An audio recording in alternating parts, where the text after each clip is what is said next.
அஸ்ஸலாமு அலைக்கும் வரஹ்மத்துல்லாஹி வபரகாத்துஹு. தீனுல் இஸ்லாம் என்கிற என்னுடைய யூடியூப் சேனலுக்கு உங்கள் அனைவரையும் வரவேற்கிறேன். எனக்கு கொஞ்சம் உடல்நிலை சரியில்லாத காரணத்தினால வீடியோ போட முடியல, மன்னிக்கவும். இன்ஷா அல்லாஹ் இனிமேல் தொடர்ந்து வீடியோ போடுகிறேன். இன்றைக்கி நம்ம பார்க்க போகிற வீடியோ என்னென்னா, கணவருடைய அன்பு உண்மையானதா என்று தான் பார்க்க போகிறோம். வீடியோக்குள்ளே போகிறதுக்கு முன்னாடி நான் ஒரு விஷயத்த சொல்கிறேன். நம்ம மனைவியிடம் அன்பு நிறைய இருக்குது, ஆனால் அது காட்ட தெரியாது என்று சொன்னால் அது அன்பில்லாததற்கு சமம்தான். என் மனைவியிடம் எனக்கு எல்லையில்லாத அன்பு இருக்குது, ஆனால் அதை எப்படி காட்டுவது என்று எனக்கு தெரியாது அப்படின்னு நீங்கள் சொன்னீங்கன்னா அது அன்பு இல்லை என்று தான் அர்த்தம். காரணம், உங்கள் மனைவி இடத்தில் உள்ள அன்பை வெளிப்படையாக காட்டக்கூட நீங்கள் ஒரு முயற்சி எடுக்கவில்லை என்றால் அது அன்பு இல்லை என்பது தான் அர்த்தம். இனி அன்பை காட்டுறாங்கன்னா இப்போ நான் சொல்கிற மாதிரி இந்த 10 விஷயத்தை கவனிச்சிங்கன்னா உங்களுக்கு உறுதி செய்யலாம் உங்கள் கணவருடைய அன்பு உண்மையானது என்று. இப்போ நம்ம அந்த 10 விஷயத்தை பற்றி பார்ப்போம். 1. கணவர் சலாம் சொல்வது.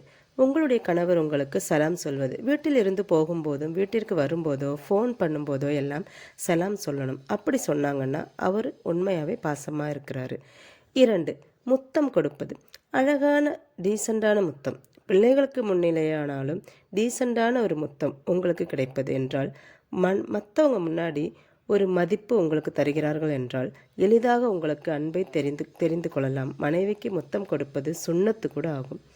3. கணவர் மனைவியிடம் பேச நேரம் செலவிடுவது. எந்த வேலையாக இருந்தாலும் மனைவிக்காக கொஞ்சம் நேரம் ஒதுக்கி அவளிடம் பேச வேண்டும். அவளுடைய எல்லா விஷயத்தையும் கேட்டு தெரிஞ்சுக்கணும். 4. நம் பெண்கள் அதிகமாக விரும்புவது சர்ப்ரைஸ் கிடைப்பது. தன் மனைவிக்கு சின்ன சின்ன கிஃப்டையாவது சர்ப்ரைஸாக தருகிறது என்று கவனியுங்கள். அது ஒரு 5 ரூபா சாக்லேட்டாக இருந்தாலும் சரியே, அப்பப்போ சின்ன சின்னதாக கிஃப்ட் கொடுப்பாங்க. 5. மனைவியின் இபாதத்துகளில் கணவனின் சப்போர்ட் செய்வது.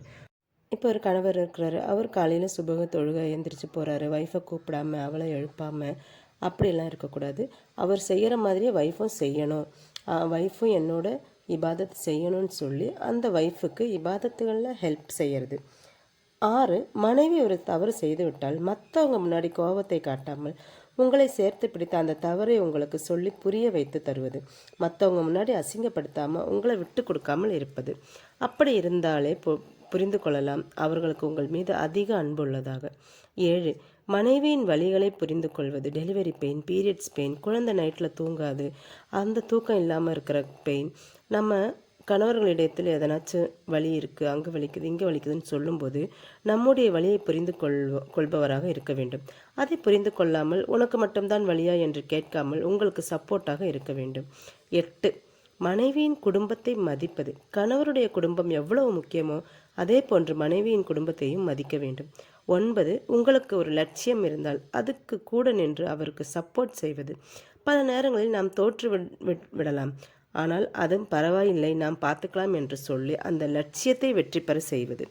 முக்கியமாக 10வது ரொம்ப முக்கியமான பாயிண்ட், கல்யாணத்துக்கு முன்னாடி பெண்கள் தன் உடம்பை அழகாக்கி கொண்டிருப்பார்கள். ஒரு குழந்தை பிறந்த பிறகு அவர்களுடைய உடம்பில் நிறைய மாற்றம் வரும். உடம்பு குண்டாவது, வயிறு தொப்பை போடுவது, பல பிரச்சனைகள் இருக்கும். அப்போ மனைவிக்கு ஒரு தாங்காக என்ன ஆனாலும் பரவாயில்ல, நீ தான் எனக்கு என்று சொல்வது. சில மனைவிகள், ஐயோ என் உடம்பு இப்படி ஆயிடுச்சு, என் புருஷனுக்கு பிடிக்குமோ பிடிக்காதோ, வேறு பெண்ணிடம் போவாரோ என்றெல்லாம் ஒரு இன்செக்யூரிட்டி ஃபீல் பண்ணுவாங்க. அந்த பிரச்சனை இல்லாமல் அவளுக்கு எப்போவுமே சப்போர்ட்டாக நிற்கணும். வேறு பெண்ணிடம் நான் போக மாட்டேன், ஒரு நம்பிக்கை கொடுக்க வேண்டும். இப்படியெல்லாம் ஒரு கணவர் உங்களுக்கு இருந்தால் உண்மையாகவே அவங்க உங்களுக்கு கிடைத்த பெரிய கிஃப்ட்.